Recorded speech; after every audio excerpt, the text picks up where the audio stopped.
본문 말씀 마태복음 26장입니다. 1절부터 13절까지 같이 읽겠습니다.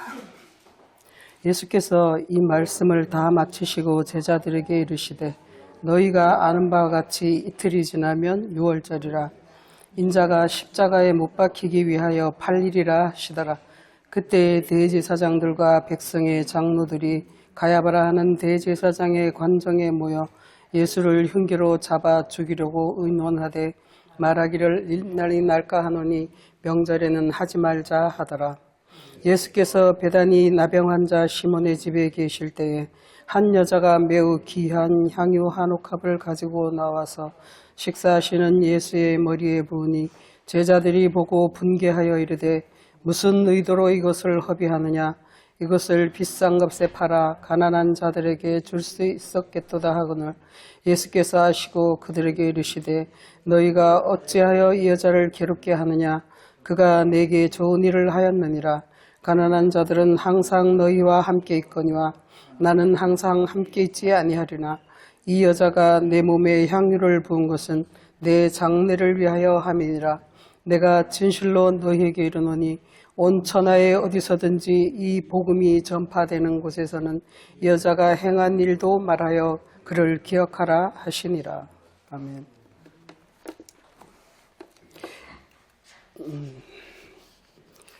이게 유명한 옥합 이야기입니다. 근데 이게 이 사건이 사복음서에 네 군데 다 있어요. 보통 공간복음서라 그래서 마태, 마가, 누가까지 있고 뭐 이렇게 요한복음에는 잘 없고 이러는데 이게 전체 요한복음까지 싹 다 이 말씀이 있다는 것은 그만큼 중요한 말씀이라는 것을 의미하는 것 같습니다. 그리고 여기서 이제 중요한 게 뭐냐면은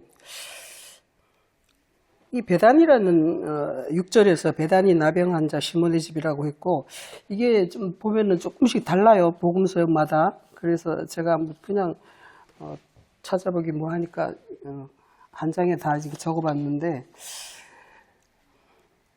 다 베단이는 베단인데 누가복음에서는 이제 베단이라는 얘기가 없고요. 이제 다 베단인데 그리고 이제 마태복음 26장하고 마가복음 14장은 베다니 나병 환자 시몬의 집이라고 했고 또 누가복음에서는 바리새인이 청해서 바리새인 집에 들어가 앉았는데 이제 그 사람의 이름이 시몬이다 이렇게 얘기를 했습니다. 그러니까 이 나병 환자가 시몬인지 그건 잘 모르겠어요. 누가복음에서는 이 시몬인지는 잘 모르겠어요. 근데 하여간 여기서 요한복음에서는 또 보시면 이게 그 죽었다가 부활한 그 나사로의 집이라고 또 그렇게 되어 있습니다. 나사로와 마르다와 마리아가 이제 같은 형제로 나오고, 근데 그 집에 있다 이렇게 얘기했습니다. 그러니까 이제 또 뭐 이렇게 성경학자들 이야기를 들어보면 이 베다니 시몬이라는 사람이 이 세 남매의 아버지일 가능성이 크다 뭐 이렇게 얘기를 합니다. 그런데 뭐 그런 건 뭐 중요한 게 아니고 사실은 그런데 이 베단이라는 말이 베트 안이라고 해서 안이가 이제 히브리 말로 가난하다는 뜻이에요. 그래서 베단이 그래서 베트는 집이라는 뜻이고 그리고 가난한 집들이 있는 뭐 그런 의미가 있습니다. 그러니까 이 자체로서 이제 가난한 자의 동네라는 뭐 그런 의미가 있는 것 같아요. 베단이라는 그 말씀 자체가. 그래서 이제 베다니 나병 환자 그 시몬이라는 사람이 나병 환자였는 것 같고 뭐 그런데 근데 어쨌거나 한 여자가 이 여자를 또 다른 곳에서는 또 이제 막 죄인이라 또 이렇게 얘기를 하고 또 어떤 사람은 또 막달라 마리아 이래가지고 뭐 7 귀신 들렸던 여자를 막달라 마리아 또 이렇게도 얘기도 하고 하는데 여기서 이 마리아라는 여자가 막달라 마리아인지 그거는 잘 모르겠어요. 저도 찾아봐도 잘 안 나타나더라고요. 그런데 어쨌거나 이 여자가 마리아라는 사람인 것 같습니다. 그런데 이 여자가 매우 귀한 향유 한 컵을 가지고 예수의 머리에 붓다. 여기서는 이제 마태복음에서 머리에 부었다 하고 다른 곳에서는 또 발에 부었다 이렇게 얘기를 합니다. 그러면서 이제 그 귀한 향유가 예수 그리스도의 머리에 그냥 부어지면서 쏟아지면서 그 집안이 온통 향유 그 향기로 가득하다는 것을 또 이렇게 표현을 하고 있어요. 그런데 그 배경을 한번 상상해 보세요. 그 1절로부터 보면은 바깥에서는 지금 이제 6월절 이틀 전인데 유대인들이 예수 그리스도를 어떻게 해서 잡아 죽일고 하고 이렇게 하고 있습니다. 그런데 이제 6월절 안에는 하지 말자, 밀란이 날 것 같아 이러면서 이제 지나면 하자 이렇게 하고, 그래서 이제 예수께서 이제 십자가에 달릴 그 바로 직전의 이야기를 지금 하고 있는 것입니다. 근데 이 옥합을 예수께 부었더니 이 제자들이 분개를 한다고 그래요. 왜 이렇게 비싼 향유를 그렇게 허비를 하느냐 이렇게 얘기를 합니다. 그래서 다른 곳에서는 이게 뭐 300데나리온에 팔 것인데 이거를 그렇게 허비하느냐 이렇게 한단 말이죠. 그러니까 예수 그리스도께 드리는 이 향유가 그들에게는 아무 가치 없는 허비하는 것으로 보였다는 것이죠. 제자들에게. 특히 이제 요한복음에서는 이게 이 사람이 가룟 유다다 이렇게 얘기를 하면서 예수를 어떻게 해서 잡아서 팔까 이 생각만 하고 있었다고 얘기를 해요. 근데 그는 도둑이라서 돈깨를 거기 이제 돈을 맡아가지고 있다가 그걸 지가 훔쳐가려고 그렇게 했다 이렇게 기록이 되어 있습니다. 그걸 이제 비싼 값에 팔아서 가난한 자들에게 주라 이렇게 얘기를 한단 말이죠. 근데 이게 이제 그때 당시나 유대인들이나 바리새인들이나 뭐 지금 당시 교회나 할 것 없이 다 가난한 자들을 위해서 뭔가를 베풀어야 된다는 것을 얘기를 하고 있어요. 구약에서는 실제로 많은 곳에서 가난한 자들에게 베풀어라 하는 것을 얘기를 하고 있죠. 기록이 돼 있죠. 너무 많은 곳에서 돼 있기 때문에 레위기 한번 보시겠습니다. 레위기 19장입니다.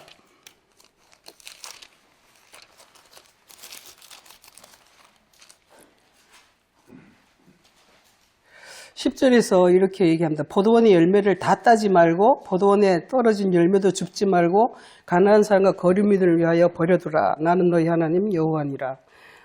이렇게 얘기하시고 23장에서도 또 그렇게 말씀합니다. 23장 22절에서도 너희 땅에 곡물을 벨 때에 밥 모퉁이까지 다 베지 말며 떨어진 것을 줍지 말고 그것을 가난한 자와 거류민을 위하여 남겨두라. 나는 너희 하나님 여호와니라. 신명기에서도 보시면 그런 말씀이 있습니다. 신명기를 한번 보시면 15장입니다. 4절 5절에서 네가 만일 내 하나님 여호와의 말씀만 듣고 내가 오늘 내게 내리는 명령을 다 지켜 행하면 내 하나님 여호와께서 내게 기업으로 주신 땅에서 내가 반드시 복을 받으리니 너희 중에 가난한 자가 없으리라. 이 여호와의 말씀을 지켜 행하면 가난한 자가 없다고 해가지고 뭔가 좀 힌트가 들어있는 것 같습니다. 그리고 15장 7절에서도 내 하나님 여호와께서 내게 주신 땅 어느 성읍에서든지 가난한 형제가 너와 함께 거주하거든 그 가난한 형제에게 마음을 완악하게 하지 말고 내 손에 있는 것을 움켜쥐지 말고 손을 펴서 그에게 필요한 대로 쓸 것을 넉넉히 구워주라. 이렇게 얘기를 하고 있습니다.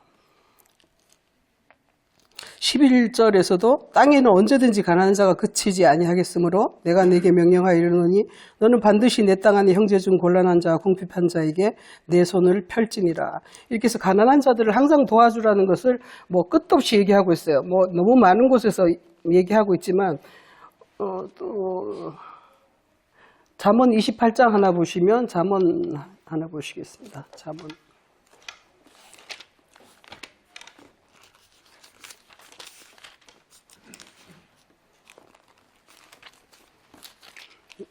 28장 27절입니다.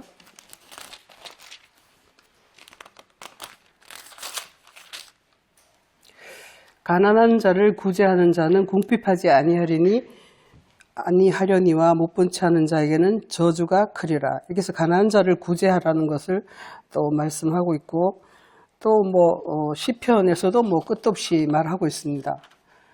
그리고 오늘 제가 시편 113편을 성시교동문으로 썼는데 여기서 시편 113편 한번 보세요.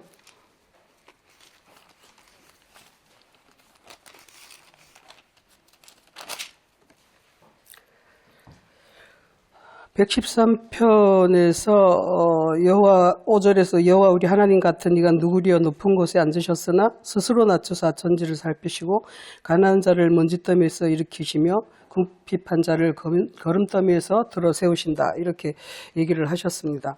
그래서 이게 스스로 낮추사 뭐 이런 말씀이 있어서 가난한 자를 성경에서는 끝도 없이 얘기를 하고 있는데 이 성경에서 그렇게 했기 때문에 오늘도 이렇게 본문 말씀에서 이 제자들이 가난한 자들에게 갈 돈을 네가 허비를 한다. 이렇게 책망을 하고 있습니다. 힐난을 하고 있습니다. 제가 우리 동네 교회에 그래서 이 가난한 자를 도와야 된다는 이 말씀 때문에 모든 교회들이 가난한 자를 위해서 자기들의 손을 베푸고 온정을 베풀고 이렇게 한단 말이죠. 근데 이 우리 동네 그 교회 앞에 보니까 이런 말이 있어요. 칼 갈아 드립니다. 이렇게 해서 붙여놨어요. 칼을 가는 게 그렇게 중요한 건지 모르겠는데, 그걸 두 군데서 나봤어요. 그래서 좀 창피하기도 하고, 교회에서 하는 일이 칼 갈아주는 것밖에 없겠어요. 그래서 나는 거기다, 내 생각에는 그걸 성령의 검으로 갈아드립니다. 이렇게 써놓는 게 나을 것 같아. 제가 이 생각을 해봤어요. 그리고 또 우리 전에 권사님이 아는 권사님인데, 그분 교회에서는 헌옷을 이렇게 막 모아놨다가 이렇게 사람들에게 나눠주고, 그 남는 음식들을 모아놨다 이렇게 가난한 자들에게 준다고 나눠주고 하더라고요. 그런데 이게 참, 나쁘다는 게 아니라 가난한 자들, 경제적으로 가난한 사람들 많이 있죠. 물론 그런 사람들을 도와주고 구제하는 거는 중요하겠습니다만, 이게 전부인 것처럼 말을 한다는 거죠. 정말 중요한 것은 그게 아닌데, 그래서 지금 얼마 전에 돌아가신 그 교황 누구 그 사람도 가난한 자들의 성전이 하면서 막 사람들이 기초항을 하고 있단 말이죠. 근데 저는 가만히 생각해 보니까 그래요. 그 사람이 죽고 나니까 자기 재산이 14만 원인가 우리 돈으로 그 정도 남았다 이렇게 얘기를 하더라고요. 그만큼 이렇게 모든 것을 가난한 자들을 위해서 다 썼다 이렇게 하면서 이렇게 칭송을 하는데 제 생각엔 그래요. 그 사람이 결혼한 것도 아니고 집이 있는 것도 아니고 돈 있으면 뭐에 쓰겠어요. 그 사람이 거기서 그냥 다 해주고 모든 거 입을 거 먹을 거 다 해주는데 돈이 뭐가 필요하겠어요. 그 사람이 나눠주는 게 뭐 그렇게 대단한 겁니까 그게. 근데 어쨌거나 그게 중요한 게 아니라 그걸 통해서 가난한 자라는 것을 왜곡시키고 있다는 것이죠. 성경에서 가난하다는 것은 경제적 물질적 가난을 얘기하는 게 아니라는 데 있다는 거예요. 그래서 이게 물질적으로 가난한 그냥 경제적으로 가난한 이웃을 돌보는 게 그게 나쁘냐? 그게 나쁜 게 아니죠. 그렇지만 이것을 통해서 정말 그 하나님께서 원하시는 그 영적인 가난한 자라는 것에 대해서는 이런 방법 말도 없다는 것이 교회가 아주 그냥 그야말로 하나님을 대적하는 거나 마찬가지라는 것이죠.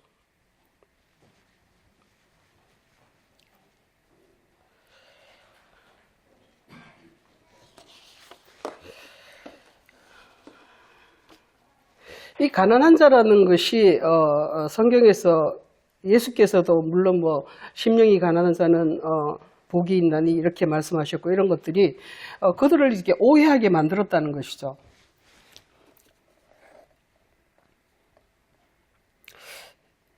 에스겔서를 한번 보시면 에스겔서를 한번 보시겠습니다. 17장을 한번 보실게요.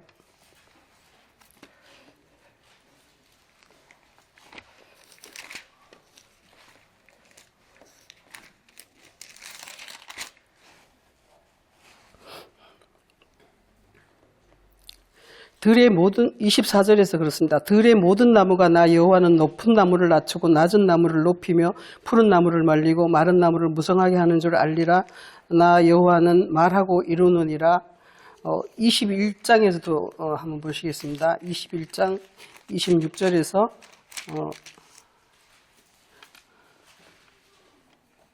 주 여호와께서 이같이 말씀하셨느니라. 관을 제거하며 왕관을 벗길지라. 그대로 두지 못하리니 낮은 자를 높이고 높은 자를 낮출 것이니라.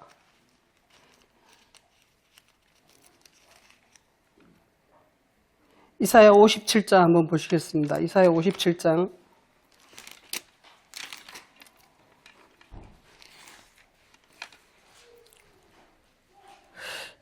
15절에서 이렇게 지극히 존귀하며 영원히 거하시며 거룩하다 이름하는 이가 이같이 말씀하시되 내가 높고 거룩한 곳에 있으며 또한 통회하고 마음이 겸손한 자와 함께 있나니 이는 겸손한 자의 영을 소생시키며 통회하는 자의 마음을 소생시키려 함이라.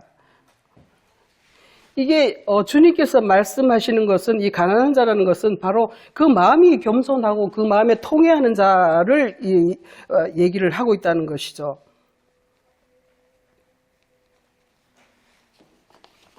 예수께서 마태복음 11장에서도 나는 마음이 온유하고 겸손하니 나의 멍에를 베고 내게 배우라 이렇게 얘기를 하셨습니다. 이 마음이 온유하고 겸손하다는 것은 그리스도의 영으로부터 길들여진 상태를 온유하다고 하는 것이고 겸손하다는 것은 자기를 낮추는 그 험불의 마음을 낮춘다는 거죠. 그러니까 신약에서 구약 시편에서 그 마음을 부룩한 허트라고 해서 그 마음을 깨트리는 자 뭐 그런 의미가 있는 것입니다. 스스로 괴롭게 하는 자 이런 것이 바로 가난한 자라는 것인데 이걸 그냥 물질적인 가난한 것으로 바꿔가지고 교회가 다 써먹어 버리고 그 영적인 세계를 가르쳐주지 않기 때문에 이게 정말 주객이 전도돼도 너무나 그냥 잘못됐다는 것이죠. 그러니까 그러다 보니까 오늘 본문 말씀에서 제자들이 그 여자를 호통을 치고 정말 주님이 얼마나 어이없겠어요. 그 여자가 와서 주님의 발에다 향유를 붓고 그 사랑의 마음으로 정말 회개하는 마음으로 그 발에다 입 맞추면서 자기의 머리카락으로 그 발을 닦고 그렇게 하고 있는데 제자들이 막 큰 소리를 치면서 그 여자를 호통하니까 그 기름 발림을 당하는 예수님 입장에서는 정말 어이가 없으셨을 것 같아요. 그러면서 주님께서 말씀하시기를 가난한 자들은 항상 너희와 함께 있다 이렇게 얘기를 합니다. 그런데 나는 항상 함께 있지 않다 이렇게 합니다. 가난한 자들이 항상 너희와 함께 있다는 것은 이게 뭐냐면은 바로 이 가난한 자라는 것은 바로 이게 육체를 의미하는 것이죠. 육의 상태에 있는 사람. 육의 상태에 있는 사람을 가난하다고 얘기하기 때문에 그래서 갈라디아서에 보시면 그런 말씀이 있죠. 갈라디아서 4장 한번 보시겠습니다.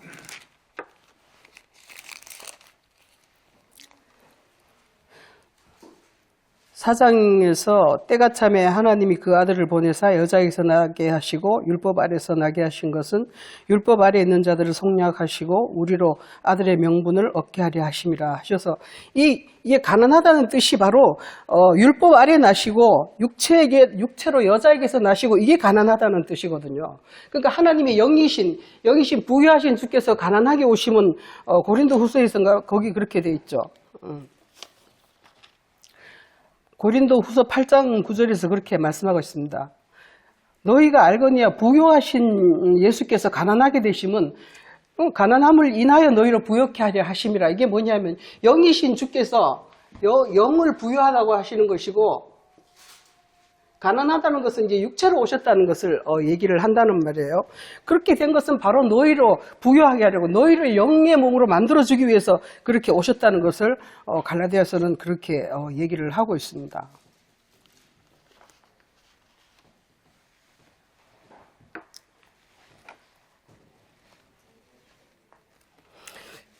이 가난하게 낮아졌다. 그러니까 예수님께서 낮아졌다, 낮은 대로 임하셨다. 이 낮은 대로 임하신 주님 이렇게 해가지고 막 이렇게 뭐 포스터도 만들고 해가지고 가난한 자들을 위해서 교회들이 많이 쓰는데 이 낮은 대로 임하셨다는 것 자체가 바로 예수께서 영이신 예수께서 육체로 오셨다는 것을 의미하는 것인데 뭐 가난한 자를 도와라, 뭐 가서 발 닦아라, 막 그런 이야기를 하는 것이 아니라는 이야기죠.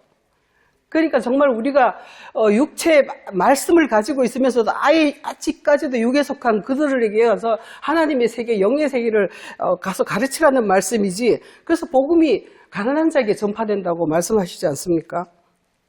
그럼 부자는 복음도 못 접합니까? 육체적인 물질적인 부자는 그러면 천국에도 못 갑니까? 그러니까 주님께서 부자는 하나님 나라에 들어가기가 어렵다 이렇게 하시니까 정말 물질적인 부자로 생각을 한단 말이죠. 그게 아니라 진짜로 가난해도 굉장히 교만하고 영적으로 높은 사람들이 있어요. 자기가 잘난 줄 알고 있어요. 그런 사람들이 굉장히 많거든요, 사실.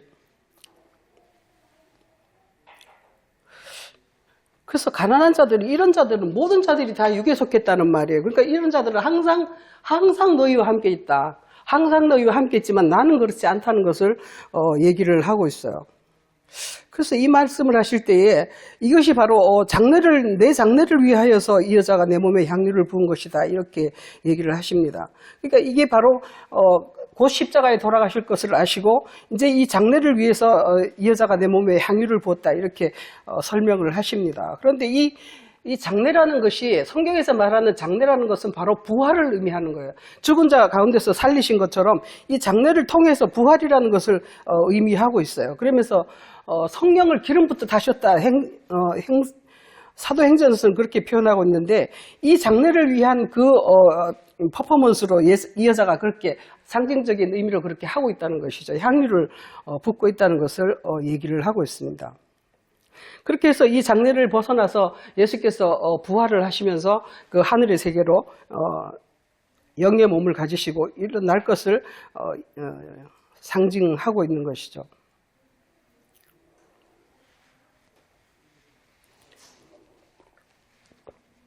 이 장래라는 것이 어떤 별세라는 의미로 이렇게 별세라고 써놓은 곳이 있어요. 어디 예수께서 곧 별세할 날이 가까우신 것을 아시고 뭐 이렇게 해놨는데, 이 별세라는 말을 보니까 엑소더스라고 써있더라고요. 엑소더스 이렇게 씁니까? 맞아요. 엑소더스. 뭐 하여간 엑소더스라고 쓰는데 출애굽기를 엑소더스라고 하지 않습니까? 출애굽. 그러니까 예수님께서 별세한다는 것은 결국은 엑소더스 한다는 거예요. 그러니까 육체의 세계에서 영의 세계로 넘어가는 것이 바로 별세하신다, 이런 표현으로 쓰고 있는데, 엑소더스가 예수님께서도 이 장래를 통해서 영의 세계로 이렇게 다시 이렇게 영의 몸을 가지시고 부활하실 것을 여기에서 말씀을 하고 있습니다. 항상 있지 않다, 이렇게 했는데, 육체의 사람들은 항상, 이 땅에 있는 사람들 모든 사람이 육체에 있고 모든 사람이 가난하다는 것을 의미하고 있어요. 요한복음 16장에서 예수님께서 그렇게 말씀하시죠. 요한복음 16장 한번 보시면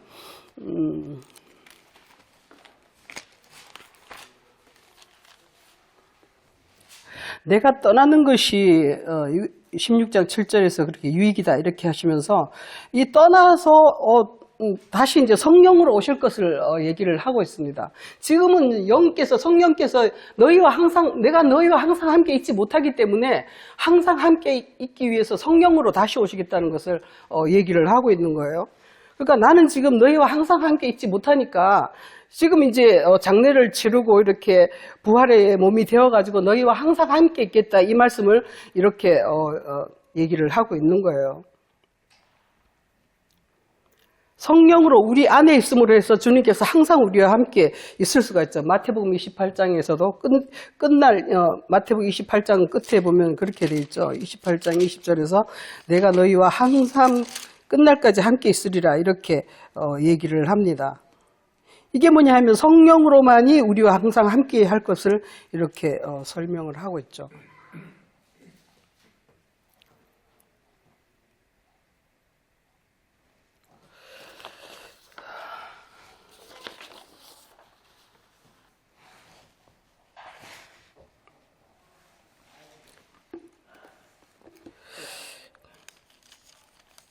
그리고 이것을 다른 곳에서 보면은 300데나리온에 팔겠다, 이렇게 했는데, 요한복음 12장을 한번 보시겠습니다. 요한복음 12장에서도 같은 내용인데, 요한복음 12장에서 5절에서 이 향유를 어찌하여 300데나리온에 팔아서 가난한 자들에게 주지 아니하였느냐, 이렇게 얘기를 합니다. 이 300이라는 것이 300데나리, 실제로 뭐 그 향유의 값이 300이라는 것이 아니고, 이것은 3과 100이라는 그 성경의 숫자를 의미하는 것인데, 이것은 바로 거룩하다는 뜻을 얘기하고 있어요. 이 향유가 그냥 향유가 아니라 출애굽기 30장에서 본 그 향유를 얘기를 하고 있어요. 우리 출애굽기 30장 한번 보시겠습니다.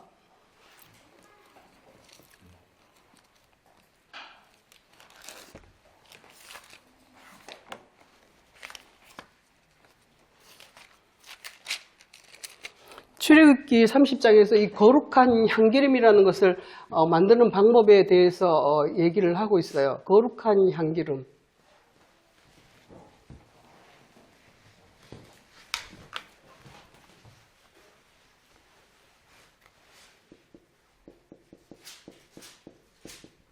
향기름과 향을 만드는 방법을 설명을 하고 있습니다.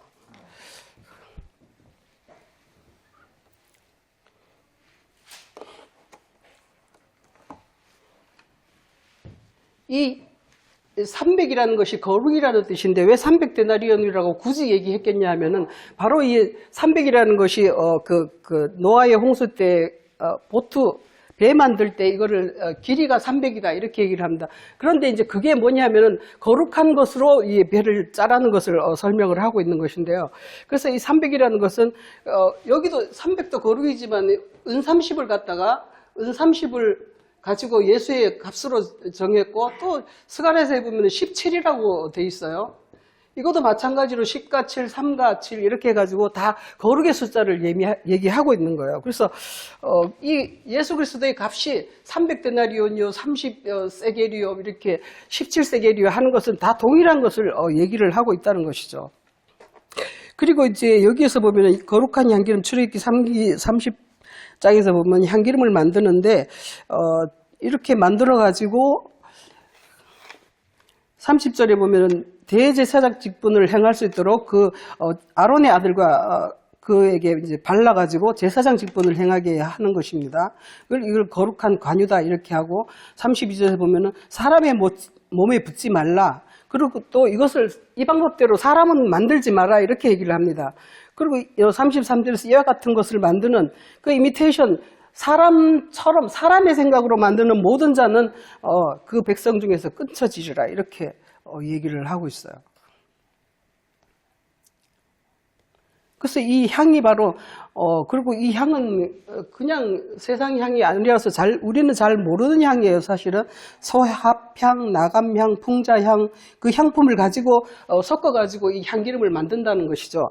이렇게 만들어 가지고 이렇게 회막 안에 증거궤 앞에 두라 이렇게 해서 예수 그리스도 앞에서 풍기는 향이 바로 이런 향이라는 거예요.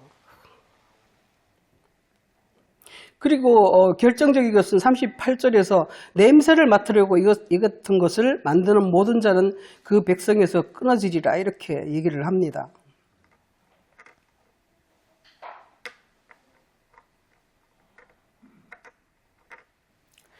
그래서 우리가 그리스도의 향기라는 것이 뭐냐 하면은 오늘 본문으로 다시 돌아가겠습니다.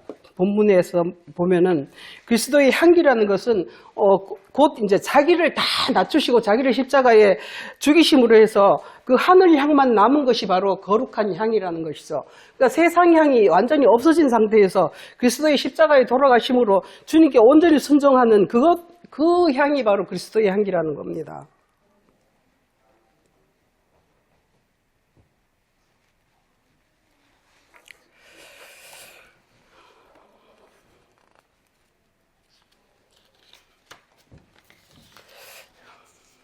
누가복음 7장을 한번 보시겠습니다.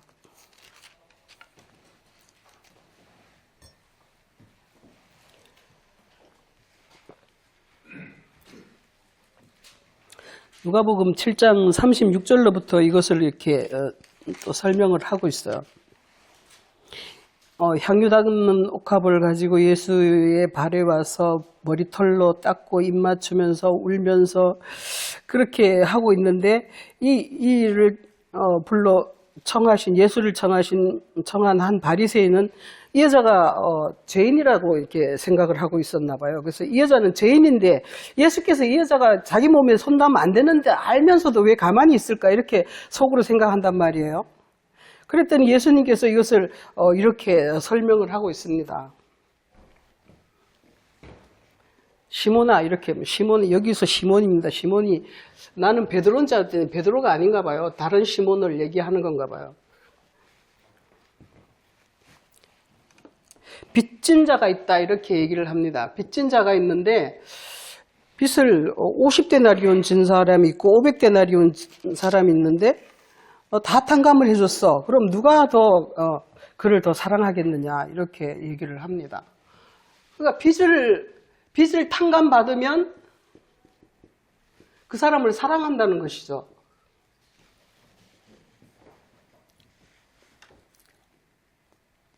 많이 받은 자가 많이 탕감받은 자가 더 사랑하겠습니다. 이렇게 하니까 네 판단이 옳다 이렇게 얘기하시면서 그 여자를 돌아보시면서 그 바리새인한테 이렇게 얘기합니다. 이 여자는 네가 이 여자를 보느냐? 너는 내가 들어올 때 발 씻을 물도 안 줬어. 그리고 머리 씻으라고 발 감람유도 안 발라줬어. 근데 이 여자는 거룩한 향유, 그 귀한 향유를 갖다가 내 발에다 붓고 내 머리에 붓고 울면서 이렇게 한다. 그런데 너는 도대체 뭐냐고 이렇게 얘기를 한단 말이죠. 그러면은 여기에서 우리가 지난번에 이렇게 히브리서 13장에서 내가 너희가 부지 중에 손님 대접을 할 일이 있으니까 부지 중에 천사를 대접할 수 있다 이렇게 얘기했던 것처럼 이 바리새인은 바로 지금 부지 중에 천사이신 예수 그리스도를 지금 영접하고 있는 것입니다. 그런데 이 사람에게 부지 중에 오시는 그 천사 예수 그리스도께 너희가 대접할 어떤 것을 얘기하고 있다는 것이죠. 어떤 사람은 물로, 어떤 사람은 감람유로, 어떤 사람은 향유로 이거를 대접하고 있다는 것을 지금 여기서 설명하고 있는데요. 저쪽에서 마태복음 10장에 거기서 보면 먼지로 대접하는 사람도 있었죠. 우리가 그리스도 천사를 하나님의 그 사자를 우리가 영접했을 때 그 말씀을 대했을 때 정말 그를 천사처럼 대했느냐 하는 것을 얘기를 하고 있는 것이죠. 로마서에 보면은 죄가 더한 것에 은혜가 더하다 해가지고 내 죄가 많이 사하여졌으면 그만큼 더 은혜가 넘치기 때문에 하나님을 사랑하게 된다는 것을 얘기를 하고 계시는 겁니다. 이 사람은 물도 안 떠다 줬다. 그러니까 물이라는 것은 뭐 거의 우리가 진리의 말씀을 얘기하지 않습니까? 율법적 말씀이라고 해도 좋고 말씀 자체로 주님을 영접하느냐 아니면은 감람유 그 사랑의 마음으로 하느냐 아니면 향유 하나님의 사랑으로 하느냐 하는 것을 얘기를 하고 있는 것이죠. 그 진리의 말씀으로 주님을 대접할 수도 있고 그냥 율법적 말씀으로 주님을 대할 수도 있고 정말 이 여자처럼 그 하늘의 세계를 온전히 정말 자기가 깨닫고 자기의 모든 제사함이 이루어졌다는 걸 알고 그 발 아래 엎드려가지고 눈물을 흘리면서 그를 정말 감사함으로 섬기는 그 사람 상태가 있고 그 대하는 태도가 다 다르다는 것이죠. 이 먼지라는 것은 뭐냐면 주님께서 왔을 때도 불구하고 세상적인 이야기로 지금 먼지를 가지고 지금 대한다는 말이에요. 지금 이게 뭐냐 제자들이 바로 먼지 같은 것을 가지고 주님을 대하고 있다는 말이에요. 지금 교회가 가톨릭에서 그 율법적 행위를 굉장히 중요시하지 않습니까? 물론 중요하죠. 그렇지만 그거보다는 먼저 그 안에 하나님 사랑이라는 것은 그 기름의 하나님의 신성 사랑 이것이 충만한 사람이 세상 사람을 사랑하지 이웃 사랑을 안 하겠습니까? 근데 이제 거꾸로 한다는 말이에요. 지금 여기서는 하나님의 사랑을 팔아버려. 그러면은 하나님의 사랑을 팔아가지고 자기 사랑으로 바꾸는 거예요. 자기 사랑, 자기 영광. 세상과 자기와 그걸로 바꿔버리는 게 바로 이 지금 제자들의 상태인 것이죠. 그러니까 이 하나님이 받아야 될 영광을 지금 교황이 받고 목사가 받고 밥 퍼주고 뭐 이렇게 하면서 대단히 대단하신 목사님이다. 대단하신 교황이시다. 이렇게 하면서 그들이 받아버린다는 것이죠.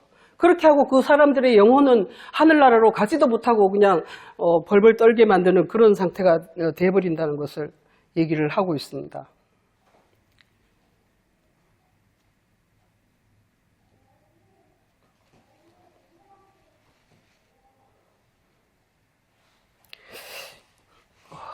사도행전을 한번 보시면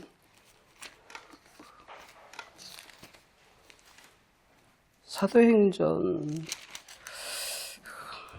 유다에 대해서 좀 설명이 되어 있는데요. 1장 18절에서 이렇게 이제 유다가 죽었기 때문에 그 다음에 가서 이제 제자를 다시 뽑는 그런 사건이 있는 것입니다. 그런데 이 18절에서 이 사람이 불의의 삭스로 밭을 사고 후에 몸이 곤두박질하여 배가 터져 창자가 다 흘러나온지라. 이 일이 예루살렘에 사는 모든 사람에게 알려져서 그들의 말로는 그 밭을 아겔다마라 하니 이는 피밭이라는 뜻이라. 이렇게 얘기를 하고 있어요.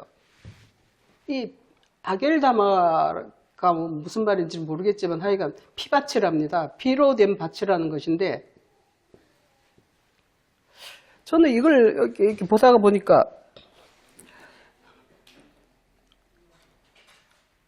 몸이 18절에서 보면 이렇게 되어 있어요. 몸이 곤두박질하여 배가 터져 이렇게 나왔어요. 사고를 어떻게 당했길래 그런 사건이 있겠습니까? 그러니까 실제적인 뭐 물질적인 것으로 보면 이런 사건이 자리에 있는지는 모르겠지만 하여간 몸이 곤두박질했다 이렇게 되어 있었어요. 그런데 제가 이거를 딱 읽는 순간에 이런 생각이 들었어요. 그 히브리서 아니 헬라 말로 이거를 헤드롱 곤두박질 쳤다는 것을 이렇게 했더라고요. 그러니까 그 스웨덴 보리 말로는 이 헤드롱 하는 사람들이 있대요. 헤드롱 하는 사람들, 영적으로 보면 헤드롱 하는 사람들이 있는데 천국에를 어떻게 해서 천국을 왔다 치면 이 사람들이 천국을 싫어서 그게 너무 싫어서 거꾸로 이렇게 한다는 거예요. 발을 머리를 밑에다 두고 발을 이렇게 두고 이렇게 지옥이 이게 천국이라면 천국에 있기 싫어서 머리를 밑으로 곤두박질을 친다는 거예요. 이렇게 거꾸로 이렇게 돼 있는 사람들이 있다는 거예요. 그걸 저는 뭐 무슨 상황인지 모르겠지만 하여간 스웨덴 분이 말로는 그렇게 얘기를 하더라고요. 그러니까 이 유다가 어떻게 됐냐면은 예수 그리스도의 그 제자로서 있었지 않습니까? 그러니까 그 진리와 사랑의 신성 그런 것들을 충만히 받았는데도 불구하고 그 세계가 싫어서 이게 헤드롱했다는 것이죠. 영적인 세계로 보면 그렇다는 거예요. 그러면서 이 배가 터져서 창자가 다 나왔다 이렇게 하는데 이 창자라는 것은 헬라 말로 몰라 스플랑크논인가? 스플랑크논이라고 해가지고 이 창자라는 여기서만 창자라고 되어 있지 다른 데서는 다 심장이다, 마음이다, 긍휼이다, 사랑이다 이런 뜻으로 다 해석을 하고 있어요. 근데 여기서만 창자라고 이렇게 해놨더라고요. 그러니까 그 심정 자체가 다 터져버려서 예수 그리스도께서 하늘로부터 온 모든 것들이 다 그냥 여기서 흘러나왔다 이렇게 했는데 터졌는데 뭐 흘러나오고 말고 뭐 우리 지난번에 유출병 환자 했지만 그거는 질질질질 흐르는 거 아닙니까? 질질질질 흐르는 거지만 이 유다는 어떻게 되냐면 한꺼번에 다 그냥 터져가지고 하나님의 세계가 다 그냥 쏟아져 없어져 버렸다는 것이에요. 그러니까 우리 보통 사람들은 조금씩 그리스도의 그 생명 세계를 알지 못하기 때문에 처음부터 우리는 하나님께서 처음에 그 네샤마 뭐 이런 루하 이런 것을 넣어가지고 네페시 이런 것을 넣어가지고 우리 사람이 살 수 있도록 시작을 했지만 그것이 점점 흘러 빠지면서 결국은 죽어버리는 상태에 이르는 것을 유출병, 혈루병 이렇게 얘기했는데 이 유다는 그 모든 것을 바꿔도 그것을 부정했기 때문에 그냥 한꺼번에 다 쏟아져 없어져 버렸다는 것을 이렇게 얘기하는 것 같아요. 질질 흐르는 게 아니라 확 쏟아버리는 거죠.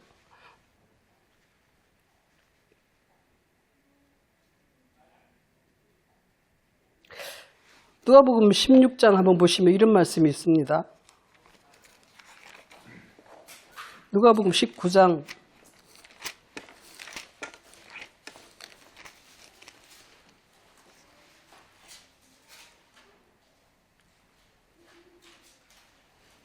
이 문화 얘기를 하고 있는데 26절에 보면 이렇게 얘기합니다. 무릇 있는 자는 받겠고 없는 자는 그 있는 것도 빼앗기리라 이렇게 얘기를 하고 있어요. 이게 바로 유다의 상황이 그런 것인 것 같아요. 하나님 것을 받았다가 있는데 그 사랑의 마음이 없기 때문에 그걸 다 뺏겨버린다는 것을 얘기하고 있어요. 그러니까 하나님의 진리와 하나님의 사랑을 가지고 있는 자는 천국에 들어가는 것이 마땅한데 지금 유다는 그것을 가지고 있어요. 예수 그리스도께로부터 계속 진리를, 사랑을, 하늘의 세계를 들어왔기 때문에 가지고 있다는 말이에요. 근데 그 배가 터져가지고 그냥 그것까지, 있는 것까지 다 뺏겨버린다는 것을 얘기하고 있습니다. 우리가 조금씩 가지고 있더라도 그게 정말 내 것이, 내 마음에, 내 영혼에 그것이 가득 차고 정말 그걸 감사함으로 주님께 다시 드려지지 않는다면 이게 바로 그냥 다 뺏겨버린다는 것을 설명을 하고 있는 것입니다.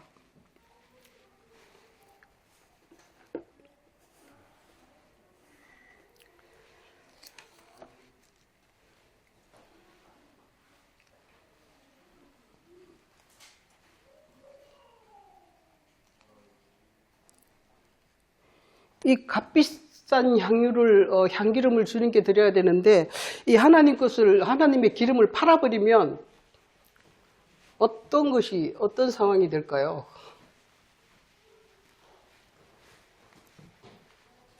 이 하나님의 기름이라는 것이 의와 인과 신이라는 것인데, 박하와 해향과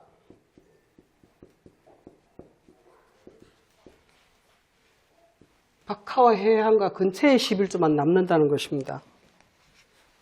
하늘의 거룩한 기름과 하나님의 향기름이 합해져서 우리 안에 충만하게 되어야 되는데 그 기름을 팔아버림으로 해서 이들은 정말 하나님의 것이 다 빠져버린 자기들의 어떤 자기 영광, 내가 세상 사람으로부터 대단히 겸손하신 분이십니다. 불우한 이웃을 사랑하니 정말 대단하십니다. 이런 것들을 냄새만 피우는 그런 자들이 되고 만다는 것을 이렇게 설명하고 있는 것입니다.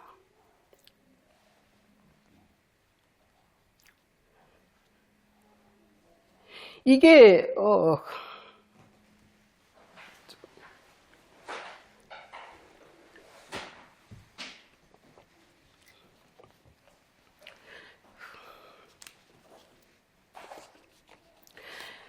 유다나 제자들이 오해하기를 자기는 부자다, 나는 부자고 나는 의인이다 이렇게 생각을 하고 있는 것 같아요.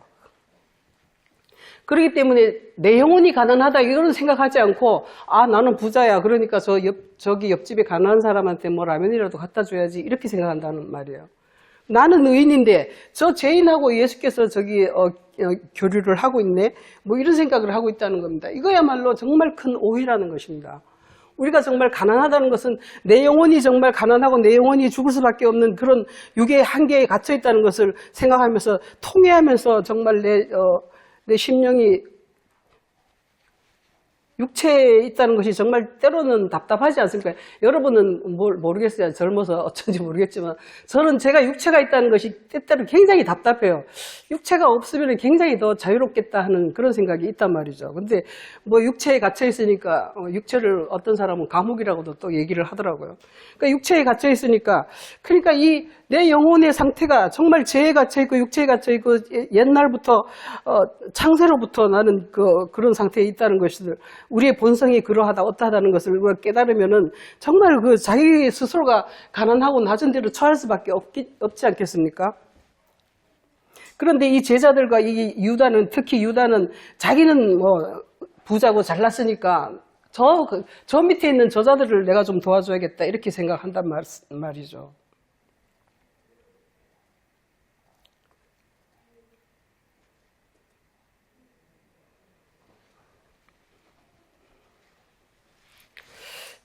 그러니까 결국은 이 성경에서 말하는 가난한 자라는 것은 스스로 낮추는 자.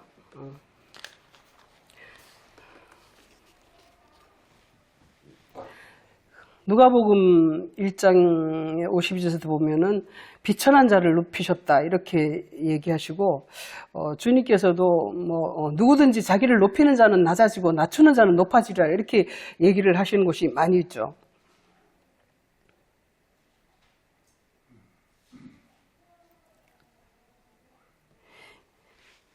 예수님께서 낮은 대로 임하신 주님이라는 말을 우리가 오해를 하지 말아야 되는 것은 예수님께서 가난한 사람들을 위해서 뭔가를 했다는 것을 자꾸 얘기를 하는데 그게 정말 우리가 가장 이렇게 바르게 생각해야 될 이유가 내가 가난한 자라는 거예요. 내가 가난하고 내가 육에 속했고 내가 정말 죽을 수밖에 없는 죄인이기 때문에 주님께서 이 가난한 너희와 같은 성정으로 이 땅에 오셔가지고 하늘에서 이 땅으로 오셨기 때문에 그가 가난한 자라는 것이죠. 가난하게 됐다는 것이죠.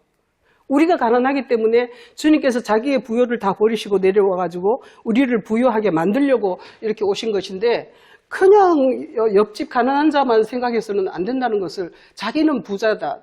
저는 경제적으로도 가난하기 때문에 이런 오해는 할 거 없습니다, 사실은. 그렇지만 좀 경제적으로 부유하신 분들은 나는 부자니까 예수님이 상관없겠지. 그러면은 자기가 부자라면 그러면 낙타가 바늘기로 들어가는 것보다 더 어려운데 그것도 이게 안 되지 않습니까? 이게 적용이 안 되지 않습니까? 그러니까 결론은 뭐냐면은 자기를 낮추는 자, 겸손한 자, 자기 심령이 정말 어떻다는 것을 깨닫는 자, 이게 가난한 자인데 우리가 정말 옆집에 칼 갈아 드립니다 하고 참 칼 갈아 드립니다. 전 그 교회 앞에 지나갈 때마다 아주 창피해 죽겠어요. 교회가 할 게 이거밖에 없나? 성령의 검이나 갈아줘야죠. 성령의 검을 전에 이렇게 그 음식 얘기하면은 전에 종로 우리 회관에서 공부할 때 항상 남은 음식 이렇게 하는 사람들이 있어요. 그거 가져오는 사람이 있는데, 저는 그 빵이 먹기 싫었어요. 빵이 막 일주일 됐는지 어쩐지 막 너무 맛없는 빵, 그런 빵 가지고 저는 빵이라는 바로 나오는 따끈따끈한 새빵이어야지 맛있지 않습니까? 그런 어떻게 안 팔리는 빵, 며칠 지난 빵 가져와가지고 막 자랑스럽게 막 준단 말이죠. 물론 가난한 자들에게는 길거리 노숙자인데 그게 필요할지 모르겠어요. 근데 저는 정말 싫더라고. 그게 먹기 싫었어. 자기가 안 가져오면 내가 새 빵을 사올 텐데. 그러면서 자기는 엄청 잰단 말이에요. 그걸 가지고 또. 지금도 그런 많이 있습니다. 푸드 뱅크인가 이렇게 해가지고 하는 사람들이 있는데 그것도 나쁜 건 아니지만 정말 그걸 하기 전에 정말 하나님의 사랑의 마음으로 정말 먼저 충만해진 다음에 그들을 돌아본 하나님 사랑이 먼저 된 후에 이웃 사랑은 자연스럽게 되지 않겠습니까? 하나님을 사랑하는 하나님의 신성 사랑으로 충만한 사람이 어찌 정말 옆에 가난한 이웃을 안 돌보겠습니까? 그런데 거꾸로 한단 말이죠. 박하 근처에 해양의 11조만 내면서 정말 하늘의 거룩한 향기름은 생각도 안 하고 오히려 팔아버리는 그런 것들이 바로 이 시대의 교회요, 교황이요. 그런 사람들인 것 같습니다. 우리가 정말 귀한 하나님의 귀한 향유가 우리 집에, 우리 가운데 가득하게 정말 우리가 상등 향품, 그걸 가지고 우리가 충만해졌으면 좋겠습니다. 그래서 정말 십자가로서 자기를 육체적인 모든 것을 죽여버리고, 그리고 이제 하늘의 거룩한 세계로, 거룩한 영의 몸으로 거듭나는 그러한 사람이 다 됐으면 좋겠습니다. 기도하시겠습니다. 하나님 아버지, 우리가 나는 부자요, 나는 과부가 아니라고 하는 것처럼 내가 과부요, 내가 가난한 자요, 그러한 것을 밝히 깨달아 알게 하시고, 그리하여 정말 하늘의 귀한 하나님의 사랑으로 충만하게 될 수 있도록 주님 도와주시옵소서. 우리가 말씀을 볼 때 오해하지 않게 하시고 항상 하늘의 신령한 그 세계가 어떠한 것인가를 깨달을 수 있도록 주님 역사하여 주시옵소서. 감사하며 예수 그리스도의 이름으로 기도드립니다.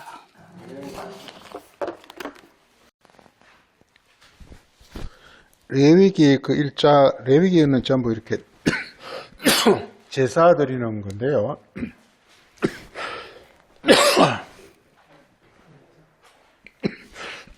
제사 드리는 건데요. 제사가 엄청 중요한 것 같아요, 성경에는. 제사는 말씀을 깨닫는 거예요. 그래서 내가 깨달아가지고 내가 하나님이 원하시는 사람이 되는 게 예물이에요. 그래서 항상 제사 다음에 따로 나오는 게 예물이거든요. 그 제사와 예물, 성경 전부 제사와 제사와 예물이에요. 제사 예물.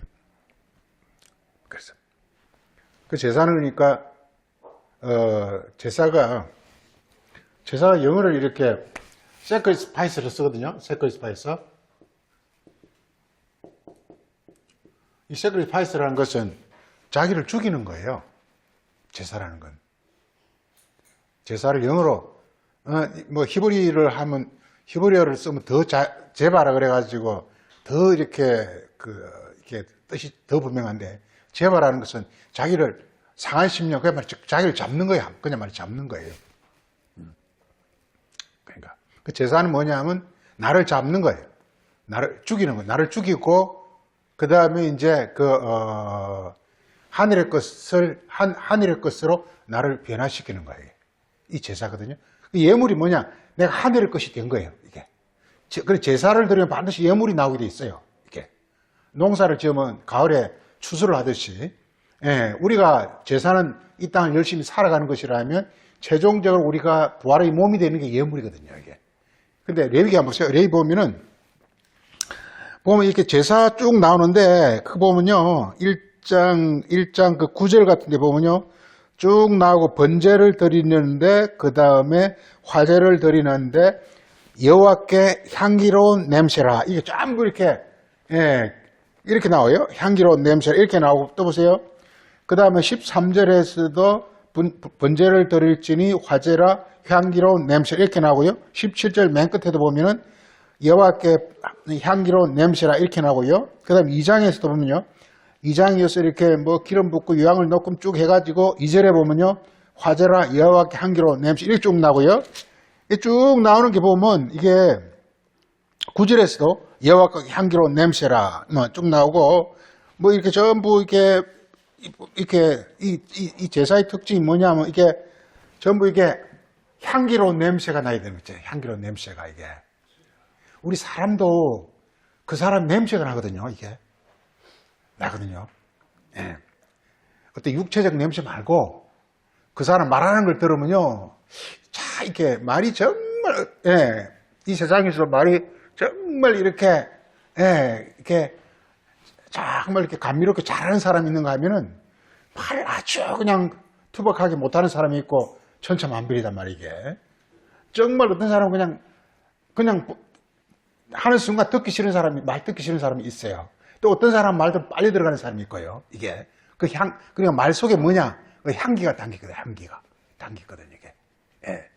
그래서 우리가 사도 바울은 너희는 그리스도의 향기라 이렇게 말하면서 우리가 어떤 향을 풍겨냅니다. 그러니까 향은 뭐냐면 우리가 어디 속했느냐를 나타내는 하나의 표란 말이게.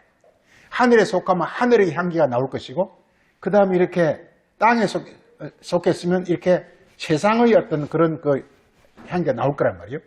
바울은 고린도서에서 이걸 계속 쓰고 있습니다. 너희가 그리스도의 향기가 될 것, 하나님의 냄새를 풍길 것이냐, 아니면 세상의 냄새를 풍길 것이냐. 이게.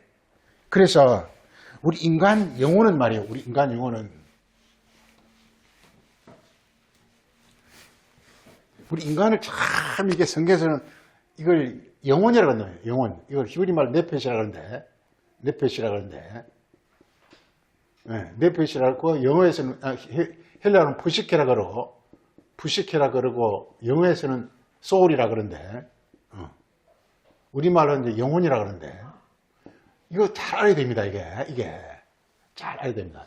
이게 잘 알아야 됩니다.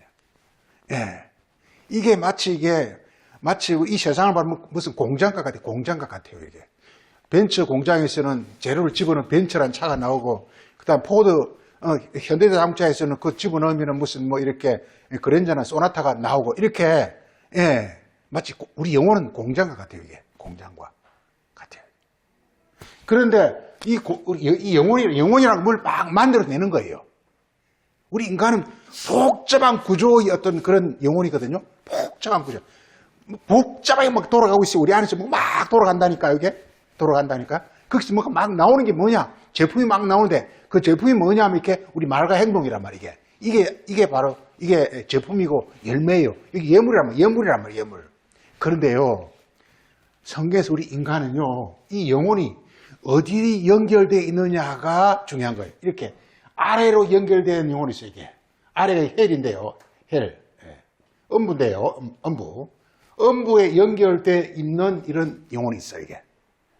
예. 돼 있어요. 이게.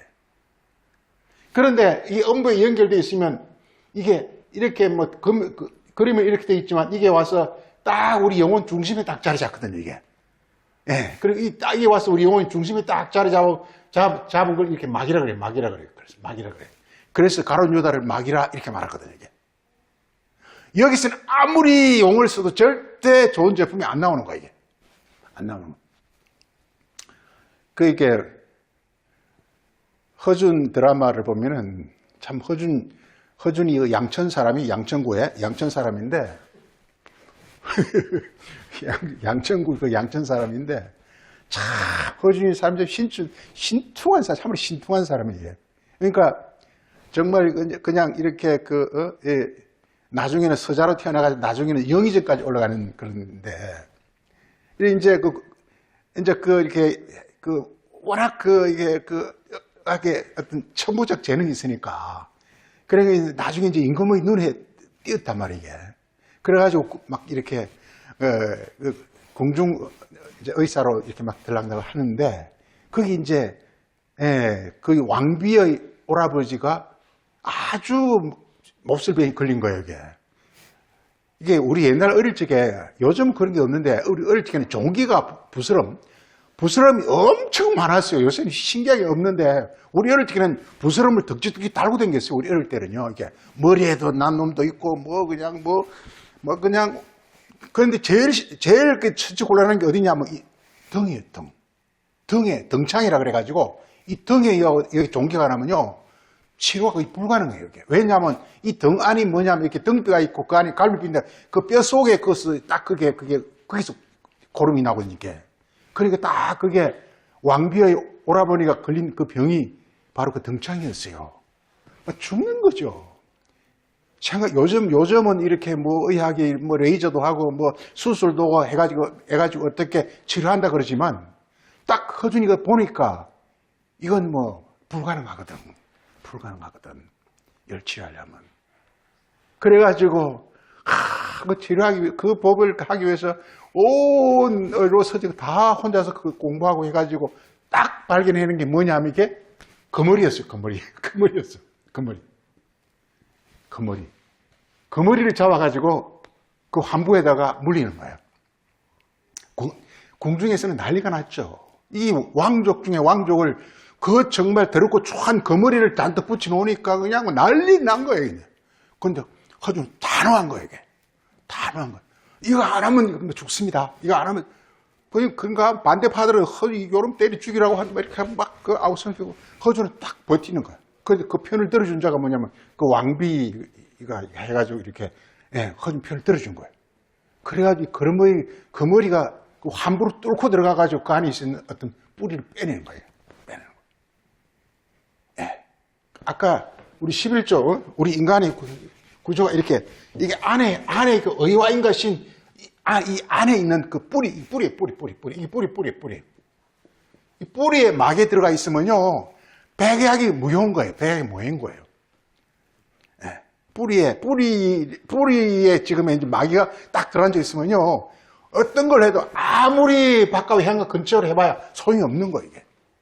그래서 예수가 그렇잖아요. 이게 너희는 바깥의 향 근처에 11조만 들이되 하나님의 더 중한 바 하나님의 어떤 핵심적인 것 뿌리 의와 인과 신은 너희는 버렸도다 하면서 거기서 유명한 말씀이 너희는 뭐부터 하라? 알부터 깨끗하게 하라. 그래서 허준 얘기를 한 얘기가 지금요 그러니까 이게 많은 그 궁중에 얼마나 의사들이 많겠습니까? 의원이 많겠습니까? 의원이 전부 함부를 돌고 있는 거예요. 함부를. 이게 막 이렇게 고름이 나오니까 고름을 짜고 막 이렇게 한데 막 이렇게 고름을 짜고 막 소위 말해서 궁중 의원이라는 자가 막 고름 찌르고 있단 말이에요. 허준이 보니까 이 고름을 짜서 될 일이 아니야 이게.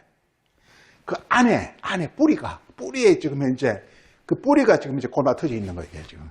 그거를 지금 치료해야 되는 거예요. 그걸 뽑아내야 되는 거예요. 이게. 그걸 뽑아내면 겉은 자동적으로 환부는 시간이 걸리지만 치료되게 돼 있는 거예요. 이 예수님 유명한 말씀, 안을 깨끗이 하라. 그러면 겉도 자동적으로 깨끗하게 되느니라. 이런 거예요. 그게 바로 그리스도의 방법인데, 그 오늘 말씀에서 이제 이겁니다. 오늘 말씀에서 이게 여기 마리아라는 여자는 이게 향유를 어디다 붓느냐? 머리다 보여, 머리. 예, 머리에다 보이게. 예. 그러니까 머리에 붓고, 그 다음에 발을 닦아요, 발을 닦아요, 이게. 예. 그러니까 우리 인간이 이게 소위 구원, 즉 하나님 영광 이루기 위해서는 먼저 머리, 이게 하나님과 이게 안부터 먼저 깨끗하게 된다는 거. 안부터 이게. 예, 머리가 지혜, 근본. 원래 머리가 헬라로 이렇게 아르케라 그러거든요. 아르케라거든요. 아르케.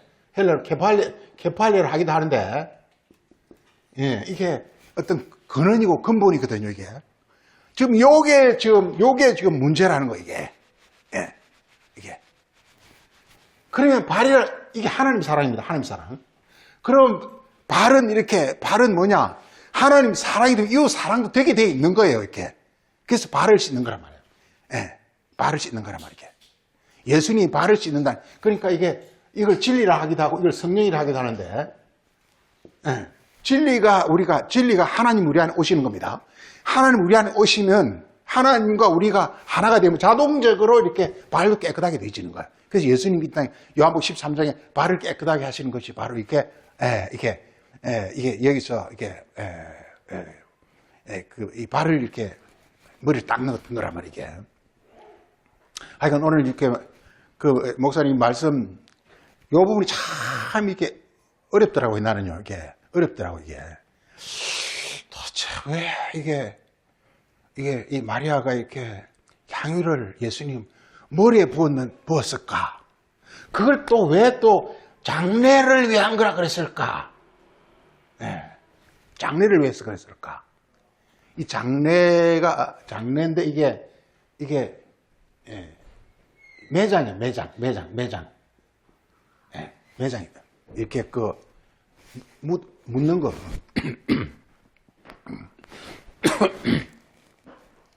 그리고 300데나리온을 팔아서 가난한 자들에게 준다는 것은 무슨 말인가? 이게. 예. 참, 아까 가난한 그 설명을 참 잘해 주셨는데, 우리 가난이라는 거 참 알아야 됩니다. 이 가난이라는 이 헬라어 포토코스라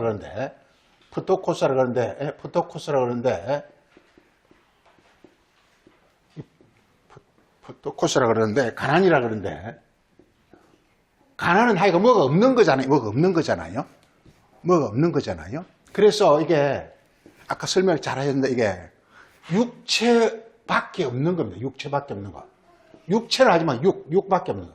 성경은 뭐냐? 이게, 육을 갖고는 안 되는 거예요. 우리 육은 죽는 거예요. 반드시 육은 죽는 거예요. 그러니까, 육에서 이게 반드시 영이 돼야 되는 거예요, 이게. 우리가. 영은 하늘에서만 오거든요.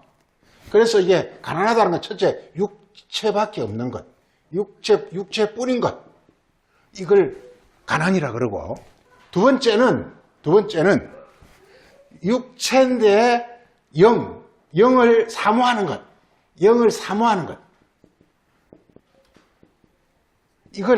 그래서 심령이 가난한 자는 복이 있는지 할 때, 아까 우리 인용하면서 가난하고 이런 자들은 내가 돌보려니 여기 쭉 나오는 거, 이게 뭐냐면 이게 가난한데 두 종류가 있다니까요. 이게 바리새인들은 육인데도 기고만장한 거예요. 부자라고 착각하고 있어, 이게. 그 제자들은 뭐냐? 육이라는 걸 알고서 영을 막 사모하는 게 제자들이야.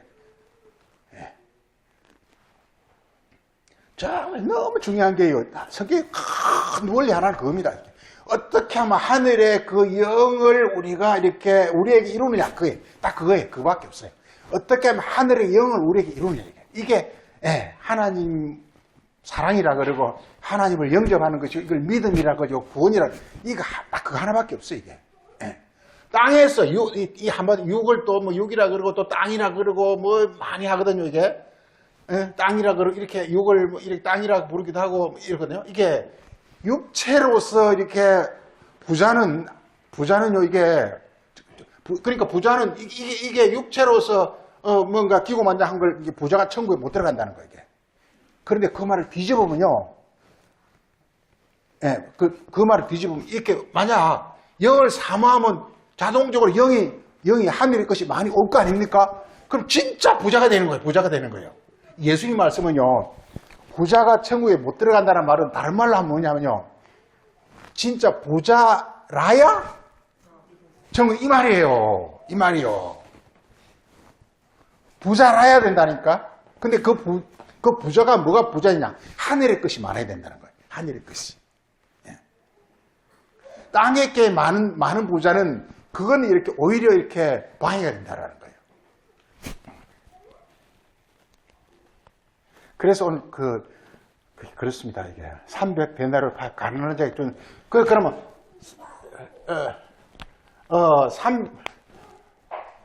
바리새인들은요 이스라엘 백성들에게 세상 지식을 자꾸 가르쳐요. 이게 그러니까 육체이면서 부자가 되는 거예요. 이게 뭐냐면 이렇게 300데나리온에 팔아가지고 가난한 자에게 주는 거예요. 이게 육체적으로 가르치는 거예요. 이게. 예. 그런데 지금 이 마리아는 뭐냐면 이렇게 그리스도의 머리에 이제 자기 그 향유를 부른단 말이게. 자기 온 어떤 그 영혼을 쏜다. 즉 그 머리는 뭐냐 이렇게 머리는 그리스도 즉 하나님의 진리 그걸 얻고자 자기 모든 걸 다 쏟는 걸 가르친단 말이게. 예. 예. 그 성경처럼 다 똑같아요 이게. 예, 다 똑같아요. 뭐냐면 우리 인간은 하나님 아담을 지을 때 흙으로 지었다는 육이라는 얘기거든요. 육이라는 것은 뭐냐? 하늘의 것을 영접해서 하늘의 부자가 되라는 뜻이란 말이에요. 이게. 그게 성경 처음부터 그렇게 나와요. 생명과를 먹으라는 것은 생명은 뭐냐? 하늘의 진리를 먹으라는 거예요. 이 생명과를 먹으라는 거예요. 선악과를 먹으면 죽는다. 이건 육으로만 계속 부자 되면 죽는다는 그런 뜻이에요. 이게. 예.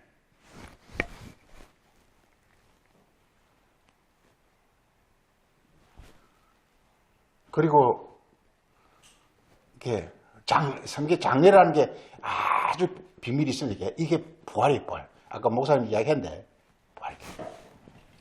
그러니까 장례는 이게 우리가 이렇게 머리 즉 그리스도와 연합하면요 우리 육의 사람을 우리가 이렇게 육의 사람을 이렇게 이게 어떤 물리적으로 사람을 장례지 이게 아니라 우리가 하늘에 어떤 그 영이 들어오면 우리 육이 허물벗듯이 이렇게 우리도 모르는 가운데 이렇게 그냥 땅에 묻혀지게 되겠어요, 이게.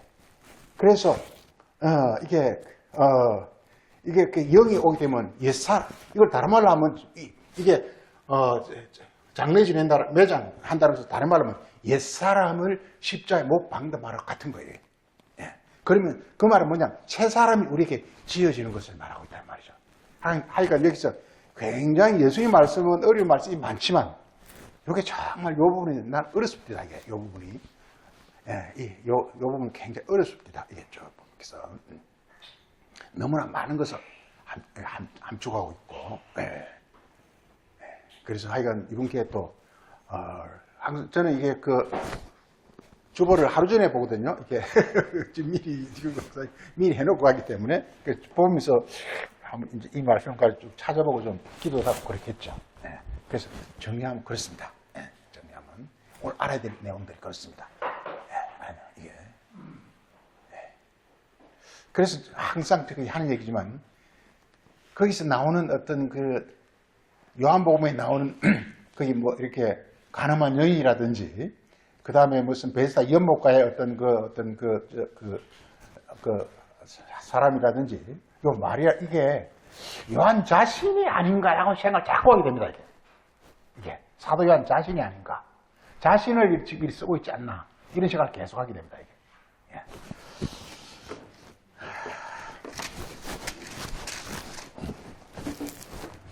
하여간 중요한 건 머리입니다. 머리. 그래서 머리에 자기 기름을 부어야 된다는 거예요. 기름 부은다라는 것은 이게 연합되는 거거든요. 그리스도의 머리와 내 어떤, 아까 영혼, 내 영혼이 이렇게 연합해야 된다는 거죠. 원리가. 이게 핵심이라는 거죠. 218장 1절 4절